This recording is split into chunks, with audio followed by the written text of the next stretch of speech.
lever pour lire un seul passage, celui qui se trouve dans Romains chapitre 5, verset 1.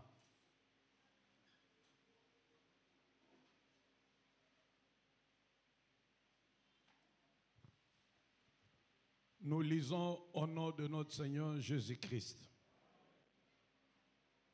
Étant donc justifiés par la foi, nous avons la paix avec Dieu par notre Seigneur Jésus-Christ. Je reprends. Étant donc justifiés par la foi, nous avons la paix avec Dieu par notre Seigneur Jésus-Christ. Amen. Veuillez vous asseoir. Notre Père et notre Dieu, nous voici dans ta présence pour écouter ta parole. Viens et parle à chacun de nous dans le nom de Jésus-Christ. Amen.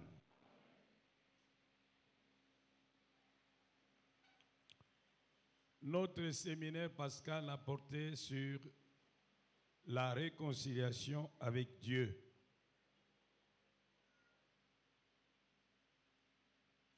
Lorsqu'on voit la Pâque chez les Juifs, c'est une fête de libération, une fête éminemment politique. Dieu s'insère dans l'espace politique d'Égypte. Il intervient directement sur les champs politiques pour libérer le peuple d'Israël de la servitude égyptienne. Et dans le Nouveau Testament, cette Pâque est plus vue sous l'angle d'un salut de type métaphysique. C'est beaucoup plus la dimension métaphysique qui est mise en évidence. Et nous avons essayé de comprendre cette dimension métaphysique tout au long de la semaine. Nous n'allons plus tout reprendre. Mais je sais que beaucoup d'entre vous, vous n'avez pas pu participer à ce séminaire pour des raisons diverses. C'est pourquoi je me fais l'obligation de faire une révision avant de chuter sur le sous-thème que je vous propose aujourd'hui, sur le chemin de la paix. Sur le chemin de la paix avec Dieu et avec le prochain. Sur le chemin de la paix et de la réconciliation. Tout au long du séminaire, nous avons vu que Dieu avait créé l'homme pour vivre en relation avec lui, mais l'homme a préféré son indépendance. À cause de ce choix, la relation avec Dieu a été rompue. Faire notre propre volonté, marcher comme bon nous semble, c'est ce que la Bible appelle le péché. Et à cause du péché, le chaos s'est installé entre Dieu et l'homme. C'était la première vérité que nous avons vue. L'homme qui pêche, c'est celui qui mourra. Et si tu ne veux pas mourir, tu dois choisir, chercher un innocent qui puisse accepter de mourir à ta place. C'est le principe de la substitution. Mais comme tous ont péché et sont privés de la gloire de Dieu, d'après Romains 3, 23, il était pratiquement impossible de trouver parmi les hommes et les femmes nés de femmes un innocent qui serait capable d'accepter de mourir en lieu et place des coupables. Non seulement l'homme était incapable de trouver un substitut, un remplaçant, innocent qui devait mourir à sa place pour sauver sa vie, mais même l'homme lui-même était incapable de se sauver. Car tout ce qui pouvait poser comme acte de justice est considéré par Dieu comme une souillure. C'est ce que nous avons vu dans Ésaïe 64, verset 5. Nous disons Amen. Donc le désespoir était total. Dieu alors a décidé à commencer à éduquer le peuple sur les sacrifices sanguins pour accomplir la promesse qu'il avait donnée dans les proto-évangiles où il disait qu'il y aura un descendant de la femme qui allait écraser la tête du serpent. Avant qu'il n'arrive ce descendant de la femme, Dieu va éduquer l'homme sur l'importance du sacrifice sanguin pour la rémission de péchés. Pourquoi? Parce que d'après la loi, tout est purifié par le sang. Hébreux 9, 22. Pourquoi par le sang? Parce que l'âme se trouve dans le sang. Dans le cadre de cette pédagogie de Dieu sur les sacrifices sanguins, il va organiser tout un service sacerdotal dont nous parle le livre de Lévitique. C'est là qu'il propose un mécanisme de règlement de la question du péché. Il va dire que si quelqu'un pêche, qu'il cherche une bête parmi les animaux qu'il avait indiqués, ou qu'il cherche un oiseau pour les plus pauvres, un pigeon, qui se présente devant le prêtre, qu'il impose ses mains sur cet animal, qui doit être parfait, qui ne doit pas avoir de défauts, qu'il confesse son péché. Et tous ces péchés, en vertu de l'imposition de mains, vont passer dans la bête. Et après, on va égorger la bête. On va la sacrifier. Son sang va être répandu sur l'autel. Ainsi, l'homme qui a péché sera pardonné.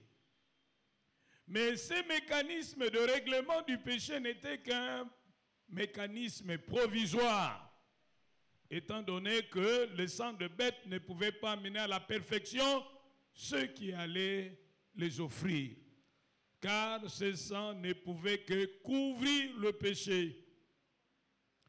Et à un moment donné, Dieu était fatigué des solutions provisoires.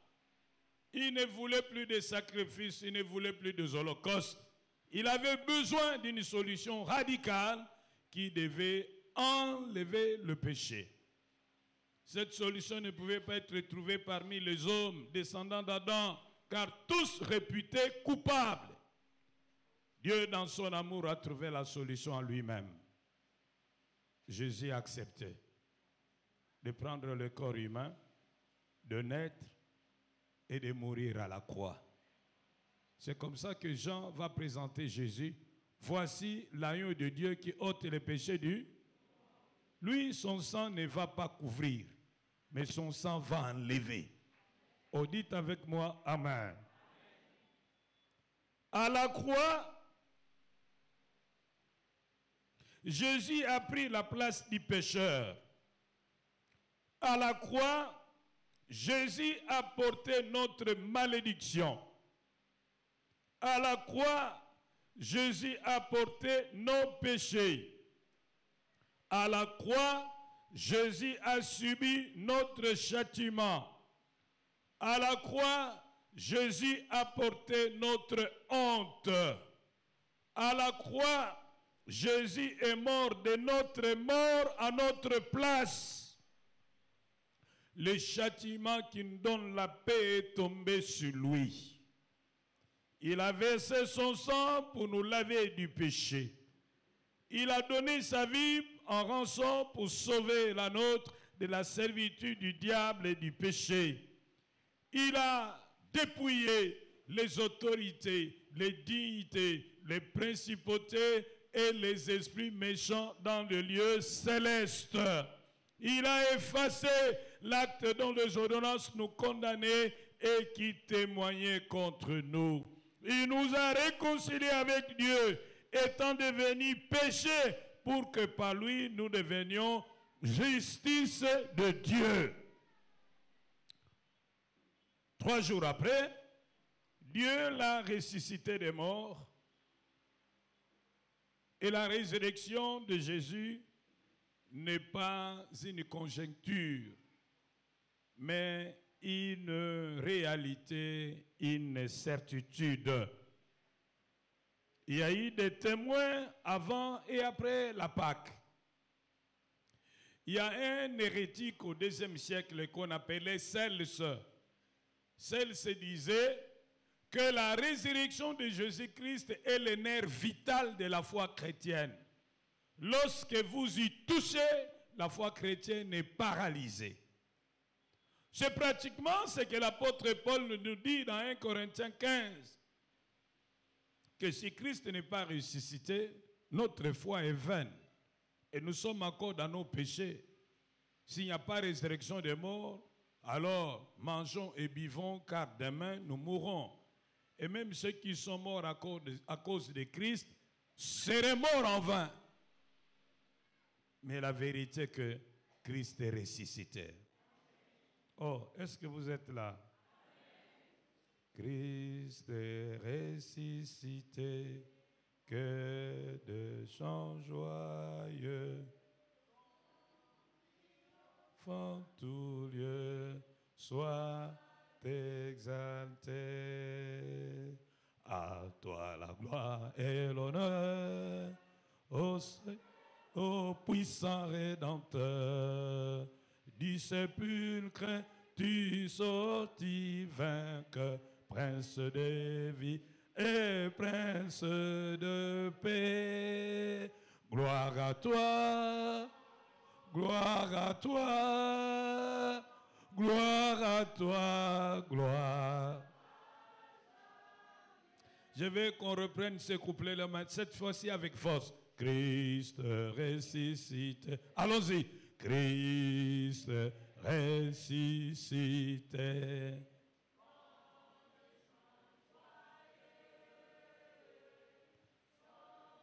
Dis enfant tout lieu, sois exalté. À toi la gloire et l'honneur, ô Sauveur, ô puissant Rédempteur, du sépulcre tu sortis vainqueur, Prince de vie et Prince de paix. Gloire à toi, gloire à toi, gloire à toi, gloire à jamais. Dites avec moi, Amen. Jésus est ressuscité. Grâce à sa résurrection, nous avons la certitude que l'œuvre qu'il a accomplie à la croix a été acceptée par Dieu, que cette œuvre est parfaite, que cette œuvre est suffisante et qu'elle est capable de sauver quiconque croit en Jésus comme Seigneur et Sauveur personnel. Oui, grâce à cette œuvre, nous sommes rassurés que nous avons le pardon par la foi en son nom. Grâce à cette œuvre, nous savons que Jésus est le juge prévu par Dieu pour juger l'humanité au temps qu'il a fixé. Oh, dites encore Amen. Grâce à cette résurrection, nous savons que l'ancienne alliance a été abolie. Le régime de la loi a été aboli. Il est désuet. Il est anachronique. Il est dépassé. Vive la nouvelle alliance. Vive le régime de la grâce. Car la loi est venue par Moïse, mais la vie et la grâce sont venues par Jésus. Grâce à la résurrection de Jésus, le changement de sacerdoce est consommé. Fini les sacerdoces lévitiques.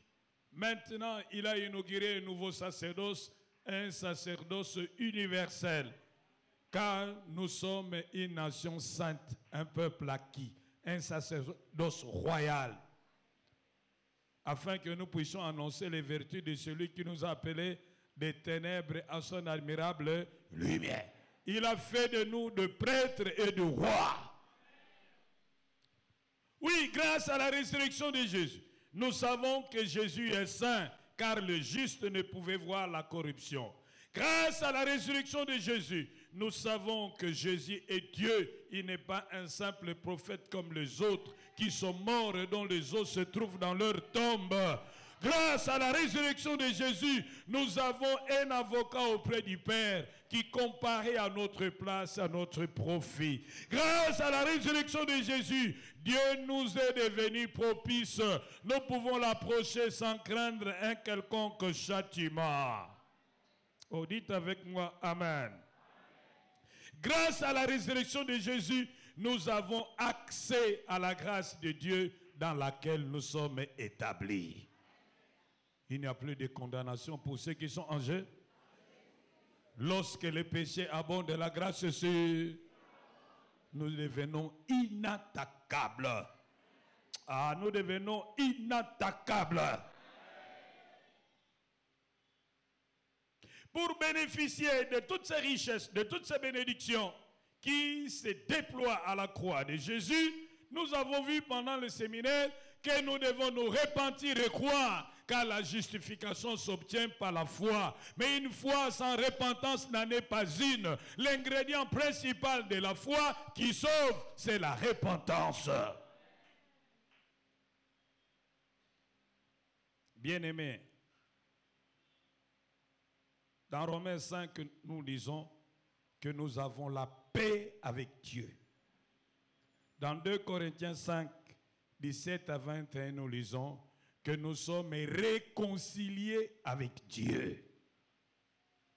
Oui, la résurrection de Jésus garantit notre propre résurrection. Nous savons que même si nous mourrons, demain nous ressusciterons avec Christ. Nous revêtirons de corps nouveaux, de corps glorieux, qui ne seront plus soumis à la maladie. Oui, et nous vivrons éternellement. Tel il est, tel nous serons aussi. Lorsque le moment sera là, nous allons laisser tomber ces corps comme un habit inutile. Nous allons revêtir de corps célestes. Nous allons nous élever dans les cieux pour rencontrer Jésus. Alléluia! Vous vous demandez, mais comment c'est possible? Mais Enoch est parti. Oh, comment c'est possible? Mais Élie est monté. Comment c'est possible? Mais Jésus est monté. Pour nous dire que lorsque la trompette va sonner, la Bible dit, les morts en Christ ressusciteront premièrement. Et nous qui serons vivants, nous serons transformés. Et ensemble, nous serons enlevés dans les airs à la rencontre de notre Sauveur. Voilà. Parce qu'il est ressuscité. Nous savons et nous croyons qu'il a mis une brèche dans les tombeaux de nos espoirs crucifiés et ensevelis. Tous nos espoirs crucifiés et ensevelis peuvent revoir le jour parce que Jésus est ressuscité. Vous savez, le diable, nous dit Jésus dans Jean 10, verset 10, voici sa spécialité. C'est un voleur. Le voleur ne vient que pour dérober, égorger et détruire.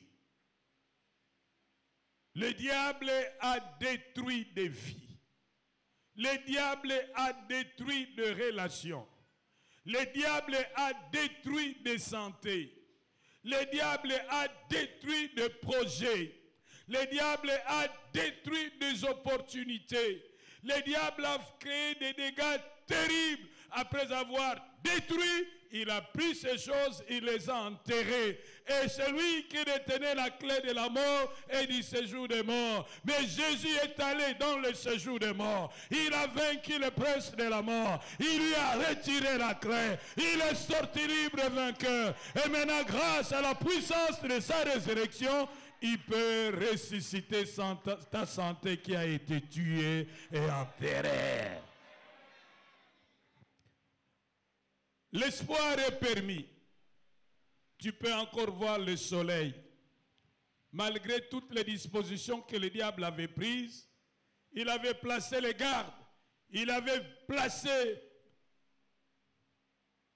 une pierre à l'entrée de la tombe de Jésus.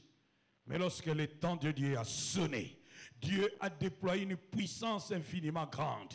Il a roulé la pierre. Jésus est sorti. Et les sentinelles, les soldats étaient KO.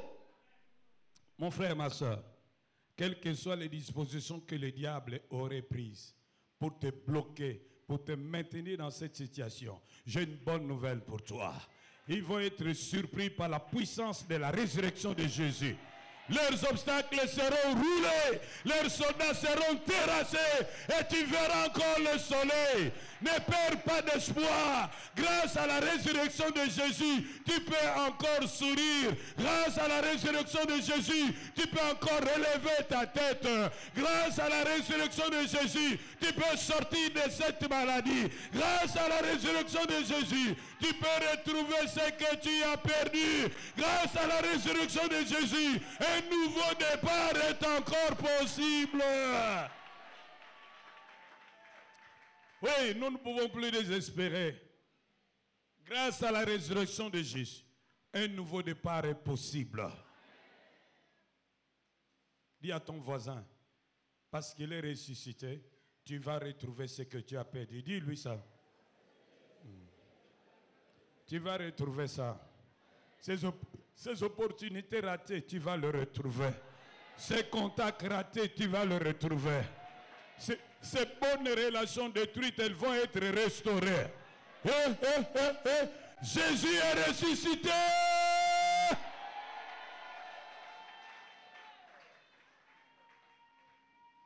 Akundui solo nabawe.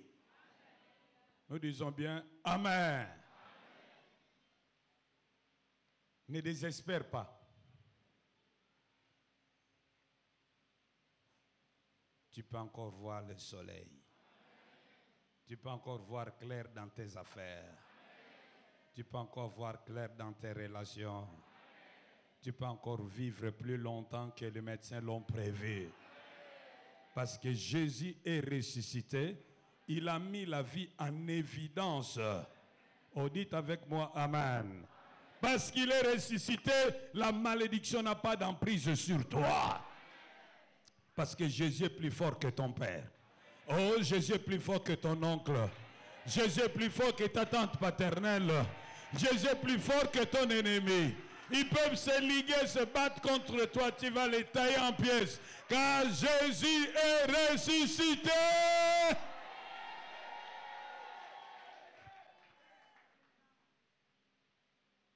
Voyons à présent deux principes majeurs qui ont permis la réconciliation de l'homme avec Dieu et la paix avec Dieu.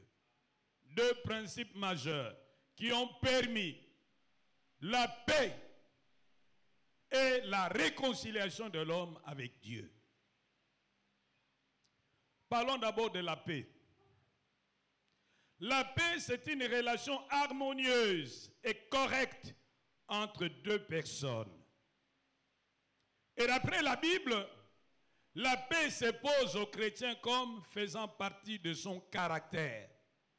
Parce que la paix figure parmi les fruits de l'esprit.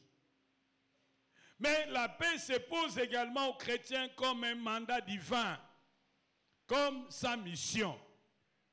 Jésus dit, heureux ceux qui procurent la paix, car ils seront appelés enfants de Dieu. Mais pour qu'il y ait la paix, il faut deux ingrédients majeurs. La justice et l'amour.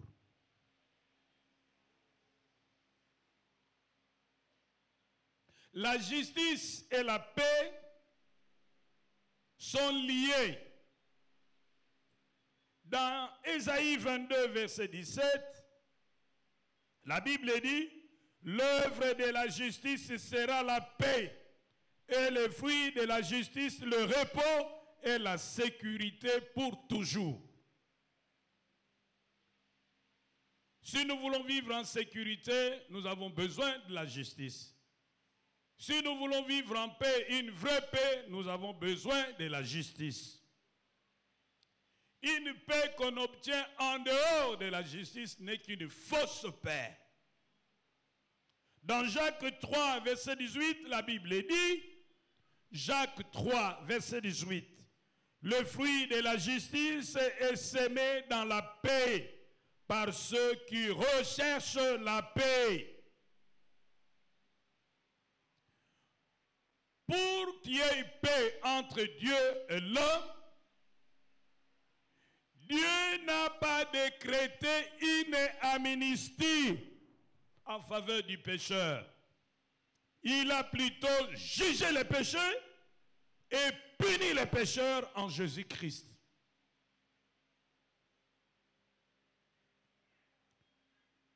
Je reprends.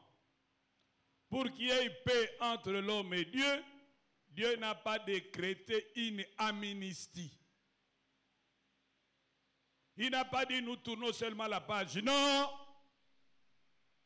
Oh, nous oublions le passé. Non. Dieu a jugé le péché. Dans 2 Corinthiens 5, 17 à 21, nous avons vu que Dieu était en Jésus-Christ, réconciliant le monde avec lui-même, en n'imputant point aux hommes leurs offenses. Mais il a mis nos offenses sur Jésus, qui est devenu péché pour nous, afin que par lui, nous devenions justice de Dieu. Jésus était devenu péché à la croix. Et Dieu a jugé les péchés. Jésus était considéré par Dieu comme étant celui qui avait enfreint à tous ses commandements. Et il a été puni. Dans Ésaïe, il est dit, il s'est chargé de nos iniquités, il s'est chargé de nos péchés, et le châtiment qui nous donne la paix est tombé sur lui.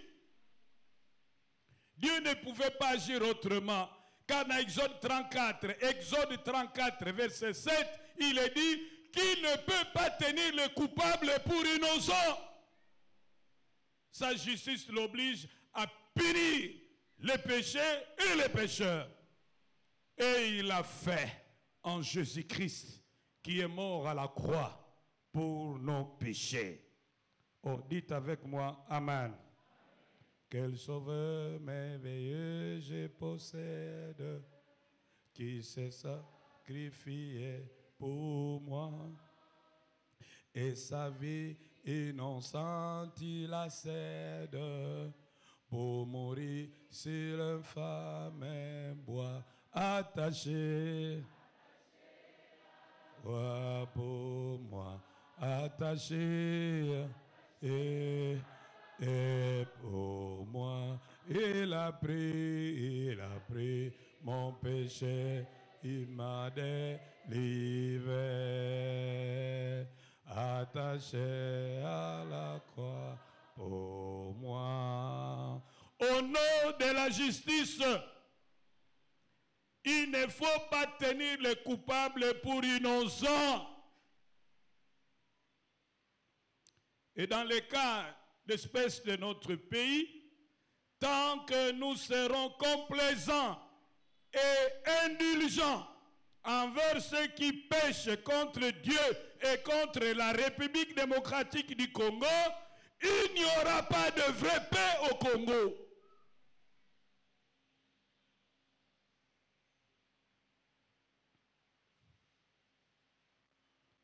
Le manque de justice engendre la frustration, les conflits et encourage le mal.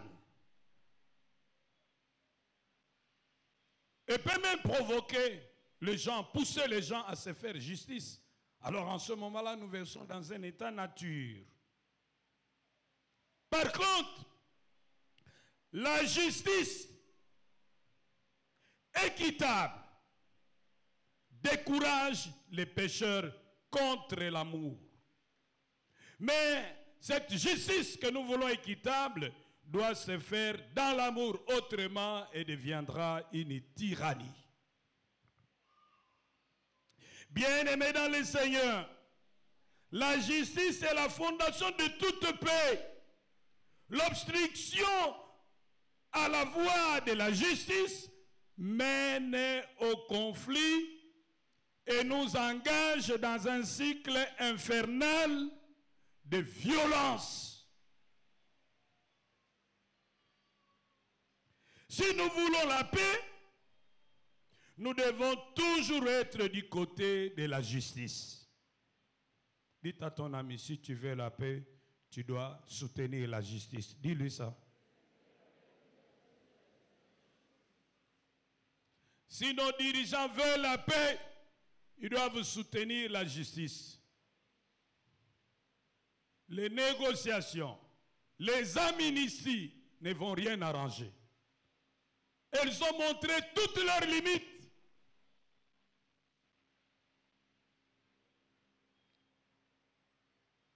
La Bible a toujours raison. Oh, dites avec moi, Amen. Vous savez, lorsque nous étions encore à la Gombe en 2006, il y avait cette histoire de 1+4. Moi, je m'étais inscrit en faux à ça. Je dis, ce n'est pas possible et c'est immoral que les gens qui ont tué, brûlé les Congolais, qui les ont enterrés vivants, vous connaissez l'histoire des femmes qu'on a enterrées vivantes dans les Kivu, on puisse leur donner comme récompense, vous devenez des vice-présidents. Imaginez-vous un peu la frustration des victimes de leur violence. Ça, c'est une paix des braves. Et moi, j'avais dit en cette époque, nous avons pris un mauvais couloir parce que désormais, tous les autres qui sont avides du pouvoir comprendront que pour accéder au pouvoir, il faut prendre les armes. Il faut prendre les armes. Parce que tu peux tuer, violer et faire tout ce que tu veux, brûler les villages des gens, il n'y a pas de problème. Il viendra un moment où on dira, on fait la paix des braves, alors venez avec votre agenda, venez avec votre cahier de charges, on va vous donner des postes ministériels, on va vous introduire partout. Ça, c'est une paix des braves qu'on veut obtenir sans passer par la justice. Moi, je pense que c'est là notre problème. Les armes, oui, mais on les a utilisées depuis longtemps. Il faudrait maintenant actionner la dimension juridique, qu'on ait un tribunal qui doit juger tous les criminels de tous les temps. Oh, dites avec moi, Amen. S'il n'y a pas de justice, il n'y aura pas de paix. Nous ne devons pas sacrifier ce qui est juste au profit de ce qui est nécessaire.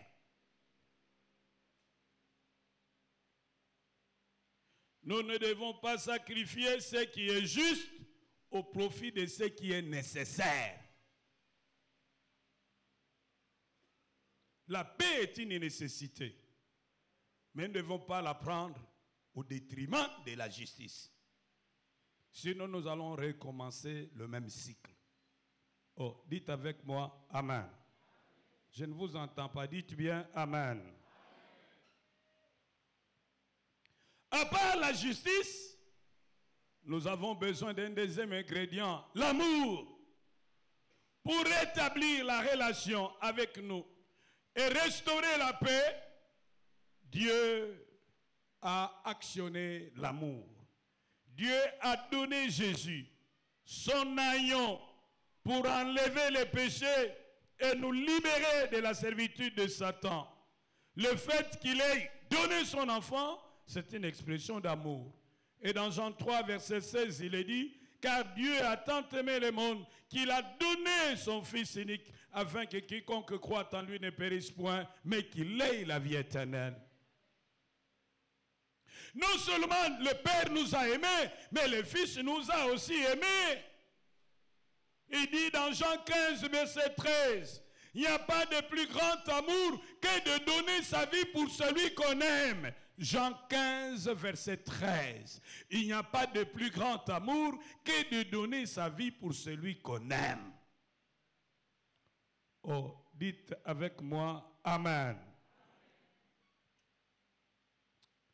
Au nom de l'amour, il faut s'interdire de faire aux autres ce qu'on ne voudrait pas qu'on nous fasse, si nous voulons préserver la paix. Au nom de l'amour, on doit s'interdire de faire à l'autre ce que nous ne voudrions pas qu'on nous fasse. Si nous voulons la paix, au nom de l'amour, nous devons accepter l'autre tel qu'il est et travailler petit à petit en vue de son changement. Il faut le supporter dans ses faiblesses. Nous devons l'accueillir, mais dans le strict respect de la loi.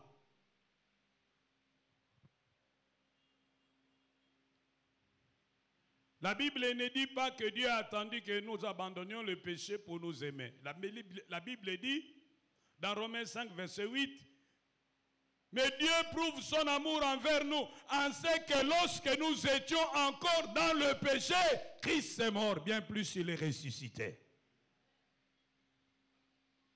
Nous devons faire autant pour l'autre, l'accepter tel qu'il est. La perfection n'est pas d'ici-bas, que le fort supporte le faible. Nous devons l'accueillir tel qu'il est.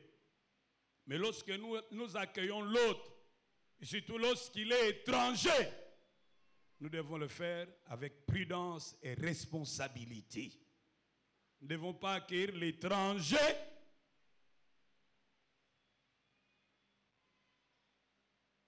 sans discernement, sans responsabilité. Et accepter de faire de lui notre chef, c'est une malédiction. Dites avec moi, Amen. Vous allez dire, où est-ce qu'il est allé trouver ça? Mais c'est écrit. Oh, mais Joseph en Égypte, papa. Et vous pensez que tous ces étrangers sont de Joseph? Dites-moi où est-ce que Joseph a brûlé le village des Égyptiens? Dites-moi où est-ce que Joseph a coupé les têtes des Égyptiens? Dites-moi où est-ce que Joseph a enterré les femmes égyptiennes vivantes? Ne juxtaposez pas les choses, bien-aimés. Dieu lui-même dit dans Deutéronome 17, 14 à 15, Deutéronome 17, 14 à 15, lorsque tu seras entré dans le pays que l'Éternel ton Dieu te donne, lorsque tu le posséderas, que tu auras établi ta demeure et que tu diras, je veux mettre un roi sur moi comme toutes les nations qui m'entourent. Écoutez les conseils de Dieu. Tu mettras sur toi le roi que choisira l'Éternel ton Dieu. Tu prendras un roi du milieu de tes frères. Tu ne prendras pas. Tu ne pourras pas te donner un étranger qui ne soit pas ton frère. Oh, dites avec moi, Amen. Maintenant, répétez après moi, je vais vous aider. Répétez après moi. Lorsque tu seras entré dans le pays que l'Éternel te donne, lorsque tu le posséderas, et que tu auras établi ta demeure, et que tu diras, je veux mettre un roi sur moi, comme toutes les nations qui m'entourent. Tu mettras sur toi, dit l'Éternel, le roi que choisira l'Éternel ton Dieu. Tu prendras un roi du milieu de tes frères. Tu ne pourras pas te donner un étranger qui ne soit pas ton frère. Même si cet étranger te donnait de l'argent, ne le choisis pas. Oh, dites avec moi, Amen. C'est Dieu qui le dit. Vous voulez qu'on dessine ça?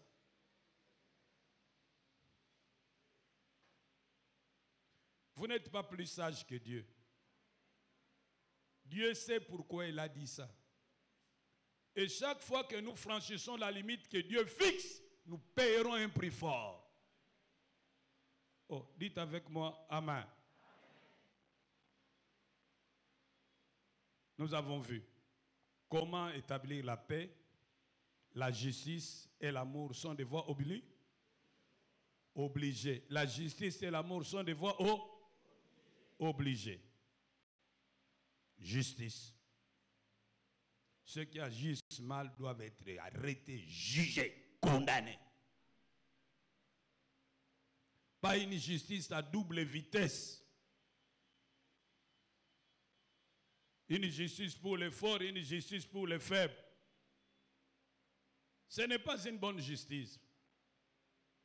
Quand le fort commet la bêtise, vole l'argent de l'État, quand le fort tue les gens, brûle les villages, décapite les gens,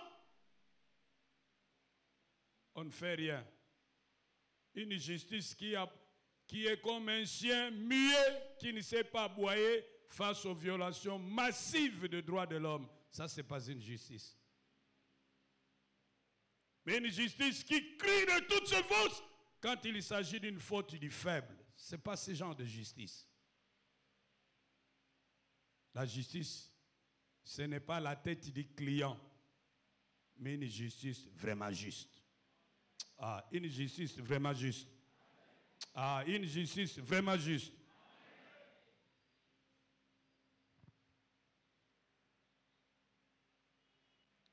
Pour qu'il y ait la paix, il faut la justice et l'amour. Maintenant, pour qu'il y ait réconciliation, qu'on le veuille ou non, l'homme étant un être déchu, il est conflictogène. L'homme étant un être déchu, il est conflictogène. C'est dans sa nature que d'être en conflit avec X, Y, Z. Un jour, tôt ou tard, tu pourras entrer en conflit avec un membre de ta famille, un ami, un collègue de service. Il est souhaitable que tu saches déjà comment tu pourras régler cette rupture sur le plan relationnel. Il n'y a qu'un moyen obligé. Demander pardon et savoir accorder le pardon. Lorsque ça ne va pas entre deux personnes, si vraiment ils ont un souci de rétablir leur relation coupée par la faute de l'un ou de l'autre, ils doivent seulement s'engager sur la voie du pardon. L'offenseur, c'est lui qui a causé du tort à l'autre. Il doit faire tout son possible pour se repentir. Il doit s'humilier. Il doit avouer sincèrement sa faute. Il doit regretter d'avoir offensé l'autre. Il doit demander pardon. Et il doit promettre d'abandonner le mal.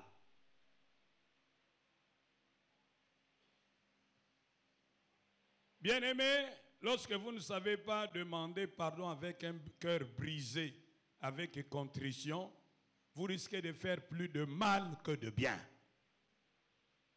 Mais lorsque vous demandez pardon avec humilité, avec regret, même l'offensé aura pitié de vous. Il va vous pardonner. Mais si c'est vous qui avez été offensé, apprenez à accorder le pardon sans condition. Même si celui qui vous a offensé ne vient pas vous demander pardon, libérez-le de la prison de votre cœur. Pardonnez. À la croix, Jésus a pardonné à ses bourreaux. Il a dit, Père, pardonne-leur car ils ne savent pas ce qu'ils font. Et Jésus dit que si nous ne pardonnons pas à ceux qui nous ont offensés, notre Père céleste ne nous pardonnera pas non plus nos offenses. Pardonnez. Moi, na kolimbisa mokola kwa ko senga pardon. Bongo Yesu tanga limbisa ki na croix ba senga ki pardon. Pour ne nous lingo compliqué vie na yo moko. Demande à ton ami, y a-t-il quelqu'un à qui tu n'as pas encore pardonné? Tout ne l'a rien.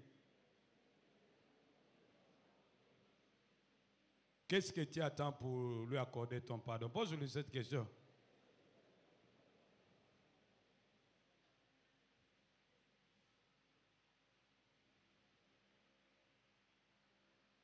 Non, ne faites pas comme les païens. Autrefois, il y a un musicien qui disait Tokota la nania kobonde la moninga Tokota la. Ça, c'est païen. Demander pardon à quelqu'un, ce n'est pas s'humilier. Ça ne te rabaisse pas, bien au contraire. Ça t'agrandit. Les parents doivent apprendre à demander pardon à leurs enfants. Les enfants doivent apprendre à demander pardon à leurs parents. Les membres des familles doivent faire du pardon un mode de vie. Aucune relation ne peut durer longtemps là où le pardon n'est pas pratiqué comme un mode de vie. Il faut d'abord pardonner, ensuite pardonner, enfin pardonner. Jésus dit, il faut pardonner 77 fois, 7 fois.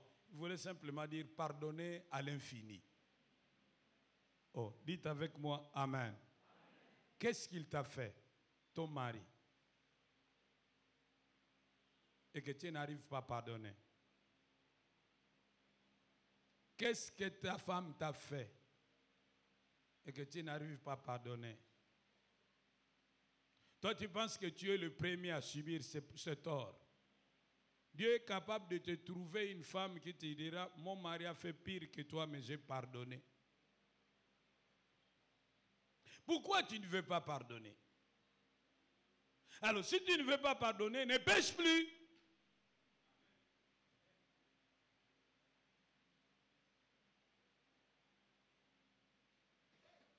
Toi qui es habitué à faire du mal, seras-tu capable de vivre sans péché?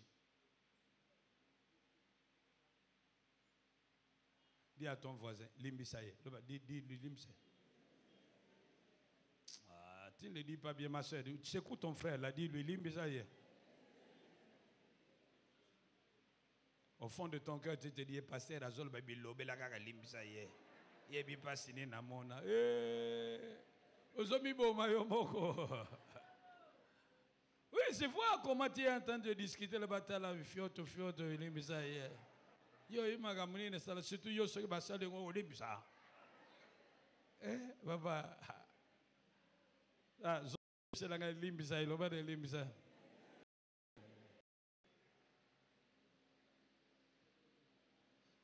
Ton problème, c'est que tu comptes les fautes. J'ai pardonné telle fois, j'ai pardonné. Maintenant encore, la Bible dit, celui qui rappelle les fautes dans ses discours divise les amis. Il ne faut pas rappeler les fautes. Considère la faute comme étant la première.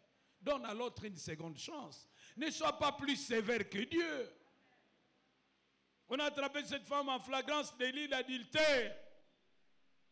Quand on dit flagrance, c'est-à-dire on t'attrape la main dans les sacs. C'est ce que la Bible dit. On a attrapé cette femme en flagrance délit d'adultère. Donc en train de faire yaïbi. Mais les hommes ont attrapé la femme, ils ont laissé sauver leur ami.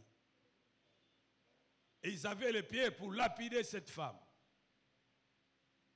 Aux hommes, la justice à deux vitesses.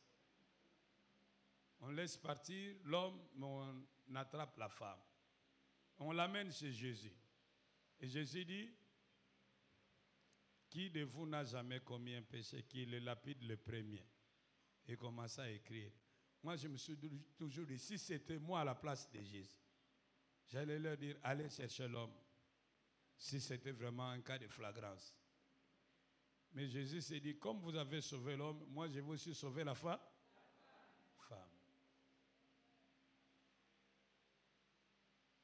Tout le monde est parti. lisumu nasalaki esengelaki nga naleka ye Nkolo Yesu azwi esika na nga alobi na nga va et ne péche plus. Bandeko boya boya boya kotala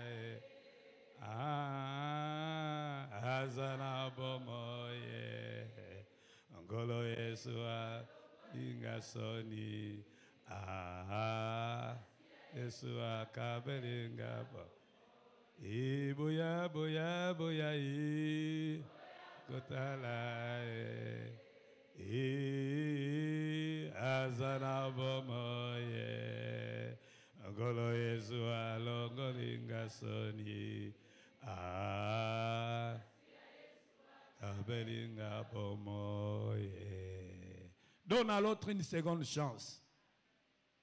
Ne raconte pas à tout le monde la bêtise qu'il a faite. C'est pas bon. N'étale pas la faiblesse de l'autre. N'en fais pas une propagande. Règle-la dans le secret. Et donne-lui une seconde chance. Ne sois pas plus sévère que Dieu. Pardonne à ton enfant. Pardonne à tes parents. Pardonne à ton beau-frère. Pardonne à ta belle-sœur. Pardonne. N'empoisonne pas ta vie par la rancœur. N'empoisonne pas ta vie par l'aigreur. N'empoisonne pas ta vie par l'amertume. Le pardon est plus facile que la rancœur, que l'amertume. Oh, dites avec moi, Amen. Quant à toi qui as été offensé, lorsqu'on vient te demander pardon, ne complique pas la vie à l'autre, facilite-lui la tâche, accorde-lui gratuitement, généreusement le pardon dont il a besoin et tourne la page. Mais seulement sois prudent. Parce qu'il peut récidiver. On nous raconte l'histoire d'un homme de bien qui est au bord d'une rivière et il a vu passer un scorpion qui se noyait. Cet homme de bien a décidé de sauver le scorpion. Il a tendu la main pour retirer le scorpion des eaux. Le scorpion l'a mordu. Il a encore pris le scorpion. Deuxième fois, il l'a mordu. Et les gens qui étaient à côté, mais comment toi, tu te fais mordre, tu continues. Il faut laisser qu'il se noie. Non, il est allé, il a cueilli une feuille. Il est venu avec cette feuille. Il a retiré le scorpion des eaux. Et on va lui poser la question, ça, mais pourquoi tu tenais à sauver ce scorpion qui t'a maudit par deux fois? Il dit, c'est sa nature que de mordre. Et moi, c'est ma nature que de faire du bien. Je ne peux pas me laisser changer par sa nature. Chacun garde sa nature. Oh, dites avec moi, Amen. Ne te lasse pas de faire le bien. Car si tu ne te lasses, tu moissonneras autant qu'on convenable. Pardonne, offre gratuitement ton pardon. Peu importe comment il va te prendre, mais toi, accorde ton pardon. La fête de Pâques, dans cette dernière dimension, je ne parle pas de l'aspect libération, parce que nous en avons parlé pendant la semaine, mais je parle beaucoup plus de l'aspect paix et réconciliation. Sur le plan de la paix, c'est une invitation à chercher à établir la paix, mais en passant par la justice et l'amour. Sur le plan de la réconciliation, nous devons chercher à multiplier le nombre d'amis et à diminuer le nombre d'ennemis en faisant du pardon notre mode de vie. Demander facilement pardon et accorder facilement pardon. Apprendre à donner aux autres la possibilité d'une seconde chance. De ne pas être plus sévère que Dieu, mais d'être miséricordieux. on fera miséricorde à qui fait miséricorde. Dis-toi toujours que je peux faire autant que lui ou même pire que lui sans la grâce de Dieu. Alors je dois être modéré dans mon jugement. Ce n'est pas pour rien que Jésus a dit ne jugez pas afin que vous ne soyez pas jugés.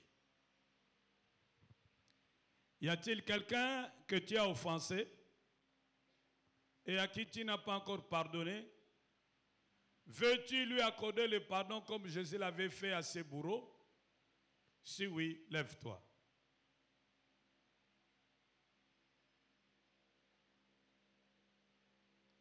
Merci, papa. Y a-t-il quelqu'un qui t'a offensé? Il t'a blessé, il t'a humilié. Et tu en souffres chaque fois que tu y penses, tu perds la joie de vivre. Mais aujourd'hui, tu veux lui accorder ton pardon? Si oui, lève-toi. Merci, papa. Merci, mon frère. Merci, mon frère. Merci. Merci, ma soeur. Merci, maman. Merci, maman. Merci, mon frère. Merci, maman. Merci, papa. Merci, maman. Merci, ma soeur. Merci, ma soeur. Jésus veut que vous pardonniez. Et quel que soit ce que vous avez fait, il va vous le pardonner aussi. Pardonne-nous nos offenses, comme nous pardonnons aussi à ceux qui nous ont offensés. As-tu été blessé? As-tu été trahi? As-tu été humilié? Si oui, en souffres-tu encore aujourd'hui? Si oui, rumine-t-il la vengeance? Si oui, lève-toi et pardonne. Merci mon frère, merci papa, merci maman, merci maman, merci maman, merci mon frère, merci ma soeur. Je t'attends. Il t'a trompé. Il a été ton ami. Il a volé ton argent. Il a disparu dans la nature. Il t'a cochonné. Tu as raté la distinction. Tu aurais pu être retenu comme assistant. Et tu rumines la colère. Aujourd'hui, il veut que tu pardonnes. Je t'attends. Si tu ne pardonnes pas, tu es bloqué. Merci ma soeur. Merci ma soeur. Merci maman.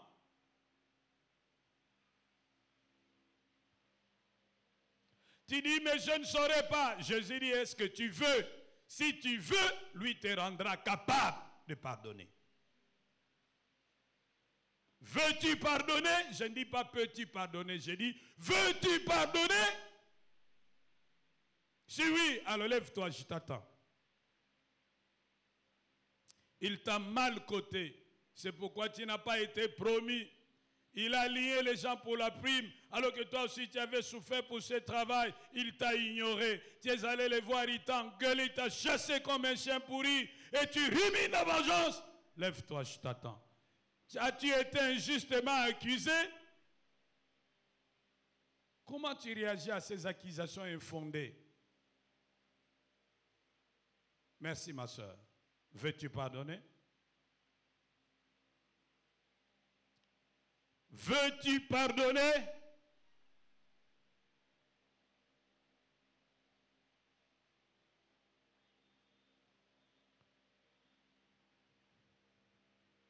Est-ce que tu as offensé quelqu'un? Mais tu n'as pas le courage d'aller t'humilier pour demander pardon? Veux-tu que Dieu t'aide à aller demander pardon?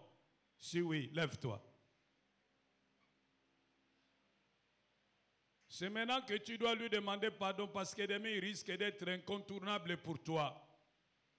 Et tu ne sauras plus l'approcher. Mieux vaut lui demander pardon maintenant. Dans ta vie, tu dois multiplier le nombre d'amis et diminuer le nombre d'ennemis. Et une seule manière de diminuer le nombre d'ennemis, c'est de demander pardon et d'accorder le pardon. Si tel est ton désir, lève-toi. Je t'attends. Tu as offensé quelqu'un, mais tu n'as pas le courage d'aller lui demander pardon. Mais aujourd'hui, tu veux que Dieu t'aide à l'approcher, à t'humilier, à demander pardon. Si tel est ton désir, lève-toi et nous allons prier. Car c'est Dieu qui produit en nous le vouloir et le faire selon son bon plaisir. Merci, Papa.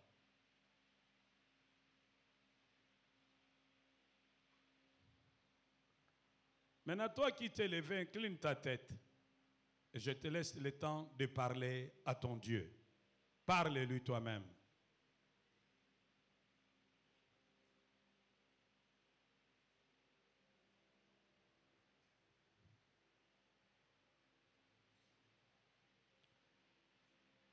Parle à ton Dieu, parle toi-même, explique-lui ton cas. Moi, je ne le connais pas.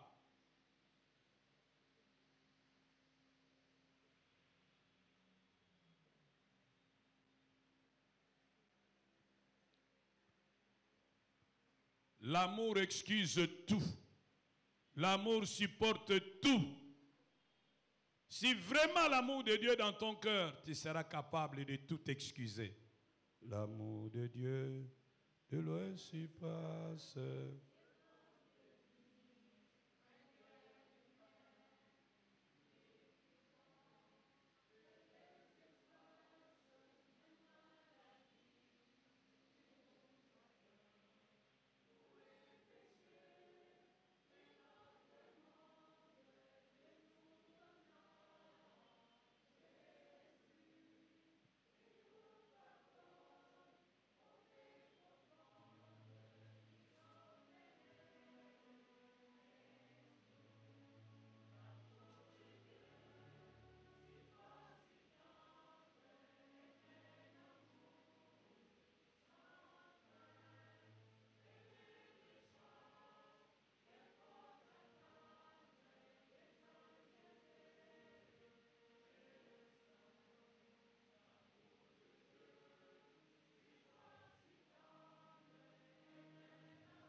Enfin, tel est le chant que font entendre les anges et les saints. Maintenant, nous nous levons tous. Nous allons prier pour nos familles respectives. Là où règne le trouble, que le Seigneur vienne. Lui qui fait cesser les combats jusqu'aux extrémités de la terre, qu'il fasse cesser le combat dans vos familles. Tombola maboko na yo, nakosunga yo pe nakotika yo. Tombola maboko na yo, bondela sima na ngai Yahweh. Na ye na famille na nga, yo yebi bitumba toza nango, ba incompréhension toza nango, ba tension toza nango. Natike lo libota nanga. Yokela ngai mawa. Komba mitema na biso. Longola kanda. Longola rancœur. Longola amertume. Longola aigreur. Yahweh simba mitema. Yaba mambra famille. Potoye bakolimbi sana. Alo bondela yomoko bondela.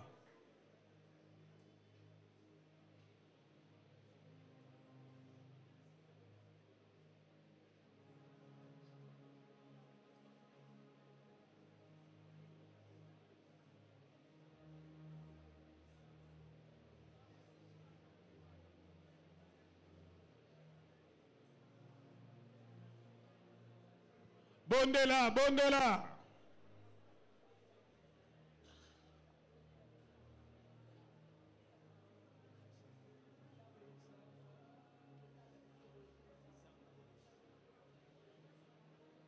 Bondela, bondela. Yes. Tusengiri sanga ya molimo golo sangi sabiso lisanga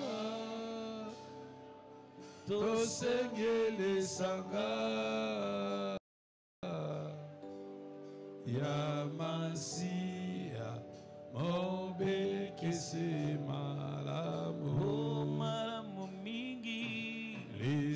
lisanga tosengelisanga ya molimo kolosangisa biso lisanga tosengilisanga ya masia tombola maboko na yo eleka mutu na yo bondela sima na ngai yawe nazotika libota na ngai olongola oyememaka bokabwane ozongisa bomoko yawe yokela biso mawa yawe sangisa mitema na biso sala ete bao balobaki bakotikalaka koyokana te binemi na bango ekweya bondela yo moko lisanga tosengi lisanga na molimo kolosangisa biso lisanga tosengi lisanga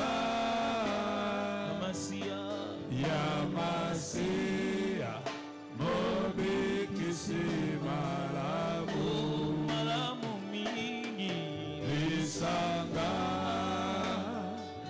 tosengi lisanga